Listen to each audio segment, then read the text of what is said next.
ನಮಸ್ಕಾರ ಸ್ನೇಹಿತರೆ, ಈಗೇನು ತಾವೆಲ್ಲ ನೋಡಿರಬೇಕು, ಒಂದು 10 ನಿಮಿಷದಿಂದ ಒಂದು ವಿಡಿಯೋ ಪೋಸ್ಟ್ ಮಾಡಿದೆ. ಇದೇ ಡ್ರೈವರ್ಗೆ ಆ ಲೇಡೀಸ್ ಅಲ್ಲೇ ಮಾಡಿರೋ ಅಂಥದ್ದು. ಏನಕ್ಕೆ ಈ ಲೈವ್ ಮಾಡ್ತಾ ಇರೋ ವಿಚಾರ ಅಂದರೆ, ಈಗ ನೋಡಿ ಡ್ರೈವರ್ ಇಲ್ಲಿ ಬಂದು ನಿಂತಿದ್ದಾನೆ, ಚಪ್ಪಲಿ ಹೊಡೆದಿರೋ ಬಂದಿಲ್ಲ. ಪೊಲೀಸರು ಕೇಳಿದ್ರೆ ಇನ್ನೂ ಬರಬೇಕು ನೋಡೋಣ ಅಂತ ಹೇಳ್ತಾರೆ. ಯಾಕೆಂದರೆ ಇವತ್ತು ಎಲ್ಲಿಂದ ನಾವು ಹೊರ ರಾಜ್ಯದಿಂದ ಬಂದಂಥವ್ರು ಇಲ್ಲಿ ದುಡ್ಕೊಂಡು ತಿನ್ನಕ್ಕೆ ಹೋಗ್ತಾ ಇಲ್ಲ. ಅವ್ರ ರಾಜ್ಯದಲ್ಲಿ ಇಲ್ಲಿ ಬಂದ್ಬಿಟ್ಟು ಡ್ರೈವರ್ಗಳ ಮೇಲೆ ಚಪ್ಪಲಿ ಅಲ್ಲೇ ಮಾಡ್ತಾರೆ ಅಂದರೆ ಎಲ್ಲೂ ಬಂದೈತೆ ಕರ್ನಾಟಕ? ಕನ್ನಡ ಎಲ್ಲೂ ಬಂದೈತೆ? ಕನ್ನಡದ ಅಸ್ತಿತ್ವ ಎಲ್ಲೂ ಬಂದೈತೆ? ಏನು ಅರ್ಥ ನಿಜವಾಗ್ಲೂ ಅರ್ಥ ಆಗ್ತಾ ಇಲ್ಲ. ಇವತ್ತು ರೋಡಲ್ಲಿ ಹೊಡೆದಿರೋ ಅಂಥವ್ರು ನಾಳೆ ಮನೆಗೆ ನುಗ್ಗಿ ಹೊಡ್ತಾರೆ ಒಬ್ಬೊಬ್ಬರ ಕನ್ನಡಿಗರು. ಅರ್ಥ ಮಾಡ್ಕೊಳ್ಳಿ. ಯಾಕೆಂದರೆ ಇವ್ರು ಗಾಡಿ ಟಚ್ಚು ಮಾಡಿಲ್ಲ. ಇವ್ರು ಹೇಳ್ತಾನೆ ಇದ್ದಾರೆ ಅಲ್ಲೆಲ್ಲ CCTV ಚೆಕ್ ಮಾಡಿಸಿ ಅಂತ.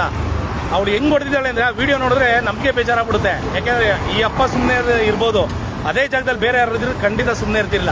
ಅವಳು ಲೇಡೀಸ್ ಅನ್ನೋದಕ್ಕೋ ಏನಕ್ಕೋ ಬೆಲೆ ಕೊಟ್ಟಿರ್ಬೋದು. ಖಂಡಿತವಾಗಿ ಇದನ್ನ ಯಾವುದೇ ಕಾರಣಕ್ಕೂ ಬಿಡಲ್ಲ. ಅವಳು ಇಲ್ಲಿ ಬರಲೇಬೇಕು. ಕರ್ನಾಟಕದಿಂದ ಅವಳು ಗಡಿಪಾರ ಆಗಬೇಕು. ಅಲ್ಲಿ ಗಂಟೆ ಬಿಡಲ್ಲ. ಏನೋ ಬಂದಿದ್ದೀರಿ ನೋಡೋಣ ಏನಾಗುತ್ತೆ ಅಂತ. ಎಲ್ಲರೂ ದಯವಿಟ್ಟು ಚಾಲಕರು ಇದ್ದೀರಾ ಬೆಳ್ಳಂಡೂರು ಪೊಲೀಸ್ ಸ್ಟೇಷನ್ ಹತ್ರ ಬರೋ ಅಂತ ಕೆಲಸ ಮಾಡಿ. ಅಲ್ಲೇನಾಯ್ತು ಅನ್ನೋದನ್ನ ಡ್ರೈವರ್ ತಿಳಿಸ್ಕೊಡ್ತಾರೆ. ನಿಮ್ಮ ಹೆಸರು ಹೇಳ್ಬಿಟ್ಟು ಹೇಳಿ. ಲೋಕೇಶ್ ಅಂತ. ಅದು ಏನಿಲ್ಲ ಅಣ್ಣ, ನಾನು ರೈಟಲ್ಲಿ ಹೋಗ್ತಿದ್ದೆ, ಲೆಫ್ಟಲ್ಲಿ ಅವ್ರು ಹೋಗ್ತಿದ್ರು. ಗಾಡಿ ಏನು ಟಚ್ ಆಗಿದ್ದಿಲ್ಲ, ಪಕ್ಕದಲ್ಲೇ ಹೋಗ್ತಾ ಇತ್ತು. ಪಕ್ಕದಲ್ಲಿ ಹೋದೆ, ಅದು ನಿಜ. ಗಾಡಿ ಬಟ್ಟೆಗೂ ಕೂಡ ಟಚ್ ಆಗಿಲ್ಲ. ಸುಮ್ಮನೆ ಏಕೆ ಕಿರಿಚ್ಕೊಂಡ್ಲು ಅಂದ್ಬಿಟ್ಟು ನಾನು ಗಾಡಿ ನಿಲ್ಲಿಸಿದೆ. ನಿಲ್ಸಿದ ತಕ್ಷಣ ಬಂದು ನೋಡೋದು ಹೋದ್ಲು. ಏನಕ್ಕೆ ಬೈತಿದೆ ಅಂತ ಕೇಳೋದು. ಚಪ್ಪಲಿ ಹೊಡಿತೀನಿ ಅಂದ್ರೆ ಏನು ಹೊಡಿತೀಯ ಅಂದೆ.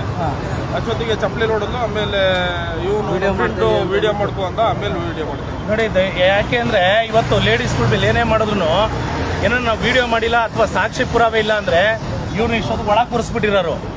ಏನು ಹೇಳಿ, ಡ್ರೈವರ್ ಏನೋ ಮಾಡಿದ್ರು. ಇವತ್ತು ಆಟೋದವರು 10 ರೂಪಾಯಿ 20 ರೂಪಾಯಿ ಕೇಳಿದ್ರು ಟ್ವಿಟ್ ಮಾಡ್ತಾರೆ. ಡ್ರೈವರ್ 10 ರೂಪಾಯಿ 20 ರೂಪಾಯಿ ಕೇಳಿದೆ. ಇವತ್ತು ರೋಡಲ್ಲಿ ಹೊಡೆದವ್ರೆ. ಅವ್ರ ಮರ್ಯಾದೆ ಏನಾಗಬೇಕು? ಅವ್ರ ಮನೆಯಿಂದ ತಂದಾಗ್ತಾಳೆ ಅವಳು. ಖಂಡಿತವಾಗಿ ಅವಳನ್ನ ಬೆಂಗಳೂರು ಬಿಟ್ಟು ಓಡಿಸೋ ಅಂತ ಕೆಲಸ ಮಾಡಬೇಕು. ಅವಳ ಮೇಲೆ FIR ಆಗಬೇಕು. ಯಾವುದೇ ಕಾರಣಕ್ಕೂ ಅವಳ ಮೇಲೆ FIR ಆಗಿ ಅವಳನ್ನ ಇಲ್ಲಿ ಕರ್ಸಗಂಟು ಸಹ ನಾವು ಯಾವುದೇ ಕಾರಣಕ್ಕೂ ಹೋಗಲ್ಲ. ಇನ್ನು ಸುಮಾರು ಜನ ಬರ್ತಾ ಇದ್ದಾರೆ. ಬರೋ ಅಂಥವ್ರು ನೋಡಿ, ಬೆಳ್ಳಂಡೂರು ಪೊಲೀಸ್ ಸ್ಟೇಷನ್ ಮುಂಭಾಗದಲ್ಲೇ ನಿಂತಿದ್ರಿ. ಬರೋ ಅಂಥವ್ರು ಆದಷ್ಟು ಬೇಗ ಬರೋ ಅಂತ ಕೆಲಸ ಮಾಡಿ.